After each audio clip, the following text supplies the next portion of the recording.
থাকিস, তুই যদি বিশ্বাস করিস তোর জীবন আমার, তুই যদি বিশ্বাস করিস তোর 3.5 হাত শরীরটা আমার, তাহলে বুঝে থাকলে বলেন 3.5 হাত শরীরে একমাত্র আইন চলবে তো চলবে কার? আল্লাহ বলেন তুই যদি বিশ্বাস করে থাকিস তোর জীবনটা আমার, তাহলে একমাত্র তোর জীবনে আইন চলবে তো চলবে কার? আল্লাহ বলেন তুই যদি বিশ্বাস করে থাকিস তোর পরিবারটাও আমি আল্লাহর নিয়ামত, আল্লাহর দান, আমি আল্লাহর, তাহলে পরিবার পরিচালনা হবে কার আইনে? আল্লাহ বলেন তুই যেমন বিশ্বাস করে থাকি আসমানটা আমার, যে কারণে গোটা আসমান একমাত্র আইন চলছে এবং চলবে কার? আসমানে দুনিয়ার কোন মানুষের আইন চলে? যে দুনিয়ার মানুষের আইন চলতো তাহলে নক্ষত্রগুলি একটা আরেকটা লেগে মারামারি লেগে কবে ধ্বংস হয়ে যেত, ঠিক কিনা? নক্ষত্রগুলি কবে ধ্বংস হয়ে যেত? তো আসমানে একমাত্র আইন চলে কার? একমাত্র আইন চলে আল্লাহ। তো আল্লাহ পাক রব্বুল আলামিন বললেন তুই যেহেতু আমাকে খালিক বলে বিশ্বাস করিস, যেহেতু তোর স্রষ্টা আমি, তুই আমার, সুতরাং তোর মাথা থেকে পায়ের তালা পর্যন্ত তুই চলবে একমাত্র আমার আইনে। বলেন আমার মাথা থেকে পায়ের তালা পর্যন্ত চলার জন্য আল্লাহ আমাদেরকে গাইডলাইন দিয়েছে কি দেয় নাই? আমার পরিবার পরিচালনা করার জন্য আল্লাহ আমাকে গাইডলাইন দিয়েছে কি দেয় নাই? বুঝে থাকলে বলেন আমার সমাজ পরিচালনা করার জন্য আল্লাহ আমাকে গাইডলাইন দিয়েছে কি দেয় নাই? যদি আল্লাহর গাইডলাইন গ্রহণ না করে যদি বলি আল্লাহ আসমান জমিন তোমার বিশ্বাস করলাম, আমিও তোমার বিশ্বাস করলাম, কিন্তু আমার 3.5 হাত শরীর আমি তোমার আইন মানি না, বুঝে থাকলে বলেন ওই ব্যক্তি আর আবু জাহেলের মধ্যে পার্থক্য কোথায়? পার্থক্য আছে? কোন ব্যক্তি বলে আল্লাহ আমার পরিবার, আমার যে পরিবার, এই পরিবারটা তোমার দান, তুমি আমাকে সন্তান দান করেছো, আমি বিশ্বাস করলাম, কিন্তু আমার পরিবারটা তোমার আইনে চলবে না, ইহুদিদের আইনে চলবে, খ্রিস্টানদের আইনে চলবে। বুঝে থাকলে বলেন ওই ব্যক্তি 1000 রাকাত নামাজ পড়লেও আবু জাহেলের মধ্যে কোনো পার্থক্য আছে? আল্লাহ পাক রব্বুল আলামিন বলেন বান্দা তুই যদি বিশ্বাস করে থাকিস জমিনটা আমি বানাইছি, পাহাড়গুলিকে জমিনকে স্থির করার জন্য সৃষ্টি করেছি, যদি বিশ্বাস করিস জমিন আমার, তাহলে এই জমিনের উপর একমাত্র আইন চলবে তো চলবে কার? আরো যদি চিল্লিয়ে বলেন একমাত্র আইন চলবে তো চলবে কার? যদি আল্লাহর আইন চলে, আপনিও বিশ্বাস করেন আসমান জমিন আল্লাহর, আমিও বিশ্বাস করি আসমান জমিন আল্লাহর, যে কারণে আমাদের সমাজে অনেক মুসলমান যারা নামাজ পড়ে, রোজা রাখে, তাহাজ্জুদ পড়ে, কেউ কেউ তো আবার 25 বছর ধরে তাহাজ্জুদ পড়ে 80 রাকাত করে, ঠিক না? যখন তাদের কাছে গিয়ে আমরা বলি তোমরাও বিশ্বাস করো এই জমিনটা আল্লাহর, আমরাও বিশ্বাস করি এই জমিনটা আল্লাহর, সুতরাং যেহেতু জমিনটা আল্লাহর, সুতরাং আল্লাহর জমিনে আল্লাহর কোরআনের আইন চলবে না কেন? বলো বলো বলো। তখন তারা তো কোরআনের আইন গ্রহণ করেই না, বরং আমরা কেন এই কোরআনের কথা তাদেরকে বললাম? এই অপরাধের কারণে যুগের সব চাইতে বর্বরতা আমাদের উপর চলেছে, চিল্লিয়ে বলেন ঠিক কিনা? সুতরাং কোন ব্যক্তি 1000 বার নিজেকে মুসলমান দাবি করতে পারে, কিন্তু আল্লাহর জমিনে আল্লাহর আইন চলবে এই কথা বলার কারণে যদি তাদের উপর নির্যাতন করে, তাহলে একই অপরাধে আবু জাহেলও তো বিশ্বনবীর উপর নির্যাতন করেছিল, ঠিক কিনা? সুতরাং তার মধ্যে আর আবু জাহেলের মধ্যে পার্থক্য কোথায়? আবু জাহেলও তো হজ করছে, নামাজ পড়ছে, তুমিও তো হজ করো, নামাজ পড়ো। আল্লাহর জমিনে আল্লাহর দিন কায়েম করার কথা বলার কারণে আবু জাহেল রাসূলকে মারছে, আমরা এই কথা বলার কারণে তোমরা আমরারে মারো। তাহলে তোমার মধ্যে আবু জাহেলের মধ্যে কোনো ধরনের পার্থক্য? তো মুহতারাম হাজিরিন, বলছিলাম আল্লাহর পরিচয়, একটা পরিচয়ের কথা বললাম। কয়টা পরিচয় বললাম? একটা পরিচয়। শুধু আল্লাহর পরিচয় বিশ্বাস করার নাম ঈমান না, পরিচয়ের পাওয়ারটাকে বিশ্বাস করার নাম ঈমান? বলেন পাওয়ারটাকে বিশ্বাস করার নাম ঈমান। পরিচয় তো সবাই বিশ্বাস করে, হিন্দুরা বিশ্বাস করে না? আমাদের সমাজে আশপাশে হিন্দু ভাইরা যারা থাকে তারাও কিন্তু আপনি আমার চাইতে আল্লাহকে বেশি বিশ্বাস করে। নমরুদ আল্লাহকে বিশ্বাস করছে, ফেরাউন আল্লাহকে বিশ্বাস করছে। তার রাজপ্রাসাদ ছেড়ে ফেরাউন একদিন পাহাড়ের গুহায় চলে গেছে। পাহাড়ের গুহায় গিয়ে মানুষের দৃষ্টির আড়ালে যখন দুনিয়ার মানুষ স্ত্রী সন্তান নিয়ে ঘুমিয়ে আছে, 10 মিনিট শেষ করে দেই নাকি আর একটু চলবে? খারাপ লাগতেছে নাকি আপনাদের? হ্যাঁ হ্যাঁ বলতেছি। তো মুহতারাম হাজিরিন, ফেরাউন পাহাড়ের গুহায় চলে গেছে,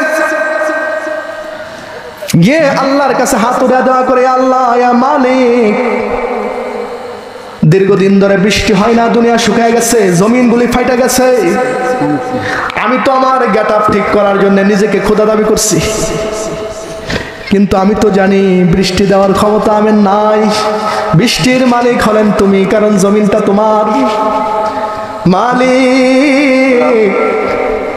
মানুষের সামনে তো আমি এই কথা বলতে পারি না, কারণ আমার গেট আপ থাকবে না, যে কারণে মানুষের দৃষ্টির আড়ালে এসে তোমার কাছে ফরিয়াদ জানাইলাম, মালিক তুমি বৃষ্টি দিয়ে দাও। বুঝে থাকলে বলেন, ফেরাউনের ভিতরে আল্লাহর বিশ্বাস ছিল কি ছিল না? না থাকলে দোয়া করছে। হিন্দুদের ভিতরে আল্লাহর বিশ্বাস আছে, বলবেন প্রমাণ কি? আমি আজ থেকে 5 বছর আগে আমি চ্যালেঞ্জ করেছিলাম হিন্দুদেরকে, যারা 33 কোটি দেবতাকে বিশ্বাস করে, যারা মূর্তি পূজা করে, তারা যদি তাদের ধর্মীয় গ্রন্থ বেদ, যজুর্বেদ, অথর্ববেদ, কল্কি পুরাণ, মহাভারত, রামায়ণ, এগুলি তাদের ধর্মের সবচেয়ে গ্রহণযোগ্য গ্রন্থ, এই গ্রন্থগুলির মাধ্যমে তারা যদি 33 কোটি দেবতার বিশ্বাস প্রমাণ করতে পারে, তারা যদি 12 মাসে 13 পূজা, দুর্গা পূজা প্রমাণ করতে পারে, আমি 5 লক্ষ টাকা পুরস্কার দিয়ে জীবনের জন্য আলোচনা ছেড়ে দেব। 5 বছর হয়ে গেছে, এখন পর্যন্ত কোনো হিন্দু আমার চ্যালেঞ্জ গ্রহণ করে নাই। এই যে মিডিয়ার মাধ্যমে আজকে আমি পুনরায় চ্যালেঞ্জটা করলাম। বরং আমি তাদেরকে 1000টা মন্ত্র তাদের গ্রন্থ থেকে বলতে পারবো, যে মন্ত্রগুলি তাদের দেবতার বিশ্বাস এবং 33 কোটি দেবতার বিশ্বাস, মূর্তি পূজাকে নিষিদ্ধ ঘোষণা করে। তাদের ধর্মে মূর্তি পূজা অবৈধ, এটা আমাদের গ্রন্থ দিয়ে প্রমাণ করব না, তাদের ধর্মীয় গ্রন্থ দিয়ে প্রমাণ করব। তাদের ধর্মীয় গ্রন্থের গ্রহণযোগ্য একটা গ্রন্থ হলো ঋগ্বেদ। ঋগ্বেদের 114 নং অধ্যায় 5 নং মন্ত্র। এই মন্ত্রের ভিতরে বলা হয়, একং ব্রহ্মাদিত্যং নাস্তি নাহনা নাস্তি কিঞ্চন। আবার তারা যদি পাঠ করে বা পড়ে, একং ব্রহ্মাদিত্যং নাস্তি নাহনা নাস্তি কিঞ্চন তমগ্নে দবিনদরং কৃততং দেবুষ্যবিতরত্নদশী। তো মোহতারাম হাজির, আমি বলছিলাম, একং ব্রহ্মাদিত্যং নাস্তি নাহনা নাস্তি কিঞ্চন তমগ্নে দ্রবিনদরং কৃততং দেবুষ্যবিতরত্নদশী। হোতার্মিন্দ্র মহাশরীন্দ্র অল্লজষ্টং স্রষ্টং মহানং পূর্ণং ব্রহ্মণং অল্লাম অন্ধং তমোপবিশন্তি যেহসং বুতিমোপাসতে তত বইয়া ইবেততম যৌসং বিত্তরতা অল্ল রাসূল মুহাম্মদ রখং বকং অল্লাম অল্লাম। এইরকম মন্ত্র বলতে থাকলে অন্তত আমি 1 ঘন্টা মন্ত্র বলতে পারবো। এত মন্ত্র আমার মুখস্থ আছে, কারণ বেদের শুরু থেকে শেষ পর্যন্ত আল্লাহর মেহেরবানিতে সবটাই অধ্যয়ন করেছি। যেহেতু এটা সংস্কৃতি ভাষায়, এই জন্য তারা কি পড়ে নিজেরাও জানে না, যারা শুনে তারাও বুঝে না। তা আমি একটু বুঝিয়ে দিই, সবটা তো বলুন না, একটু বুঝিয়ে দিই। বলা হয়েছে একং ব্রহ্মা, আল্লাহর নাম আমরা কি আল্লাহ, রহমান, হান্নান। আবার অন্য বিজাতি যারা, তারা হয়তো কেউ ডাকে ভগবান, কেউ ডাকে ঈশ্বর, কেউ ডাকে ব্রহ্মা। তাদের ধর্মে বলা হয় একং ব্রহ্মা। ব্রহ্মা কয়জন? জুড়ে বলেন, ব্রহ্মা কয়জন? অথচ তারা ব্রহ্মা মানে 33 কোটি। তাদের ধর্ম বলতেছে ব্রহ্মা একজন, তারা ব্রহ্মা বিশ্বাস করে 33 কোটি। দ্বিতীয়াং নাস্তি, দ্বিতীয় কোনো ব্রহ্মা নাই। তাহলে 33 কোটি আইলো কই থেকে? নাহনা নাস্তি কিঞ্চন লা মিসালা লাহু ওয়ালা মিসলা লাহু। তার সাথে তুলনা দেওয়ার মতো কেউ নাই, তার সাথে উপমা দেওয়ার মতো কেউ নাই। তাহলে এক আল্লাহর বিশ্বাসের কথা হিন্দুদের ভিতরে আসছে কি আসছে না? তাহলে কি হিন্দুরা মুসলমান হয়ে গেছে? জোরে বলেন, হয়ে গেছে। কেন মুসলমান কেন? কারণ তারা আল্লাহর পরিচয় বিশ্বাস করলে কি হবে? আল্লাহর পরিচয়ের পাওয়ার বিশ্বাস তাদের ভিতরে। সুতরাং আল্লাহর প্রত্যেকটা পরিচয়ের সাথে সাথে আল্লাহর পরিচয়ের পাওয়ারটাকে মেনে নেওয়ার নাম হলো ঈমান। যেহেতু আমি আল্লাহর, আমার ভিতরে আল্লাহর আইন চলবে, এই কথা মেনে নেওয়ার নাম ঈমান। যেহেতু আমার পরিবার আল্লাহ, আমার পরিবারের প্রতিটা কাজ আল্লাহর বিধান অনুযায়ী হবে, বিনা বাক্যে বিনা প্রশ্নে, এই কথা মেনে নেওয়ার নাম হলো ঈমান। যেহেতু আসমান আর জমিনটা আল্লাহর, বরং একমাত্র আল্লাহর জমিনে একমাত্র একমাত্র সংবিধান হবে আল কোরআন। চিল্লে বলেন ঠিক কিনা? আরো জোরে বলেন ঠিক কিনা? সুতরাং আগামী দিনে যারা আমার দেশকে কোরআনের মাধ্যমে পরিচালনা করবে তাদের সাথে থাকতে রাজি আছেন? জোরে বলেন রাজি আছেন? কোরআনের সাথে থাকতে গিয়ে যদি রক্ত দেওয়া লাগে, জীবন দেওয়া লাগে, কোরআনের আইন প্রতিষ্ঠা করার জন্য রক্ত দিতে, জীবন দিতে রাজি আছেন? যারা কোরআনের মাধ্যমে রাষ্ট্র পরিচালনা করবে, উলামায়ে কেরাম, আল্লাহর দিনদার নেককার আলেম উলামা যারা কোরআনের মাধ্যমে এই রাষ্ট্রটাকে পরিচালনা করে আসমানের মতো জমিনটাকে শান্ত বানাবে, তাদের ডাকে সাড়া দিয়ে আগামী দিনে আমরা বাংলাদেশের সংবিধান হিসাবে কোরআনকে দেখতে চাই। রাজি আছেন কিনা? জোরে বলেন রাজি আছেন কিনা? আপনাদের গলার যে আওয়াজ, এই আওয়াজে কাম হলো না। নির্বাচনের সময়কে স্লোগান মারেন অমুক ভাইয়ের চরিত্র, তমুক ভাইয়ের চরিত্র, কিন্তু আল্লাহর কোরআনের আইন প্রতিষ্ঠা করার জন্য একটাবার আল্লাহু আকবার বলতে পারি না। আরো জোরে বলেন আল্লাহু আকবার। কোরআনের আইন কায়েম করতে রাজি আছেন?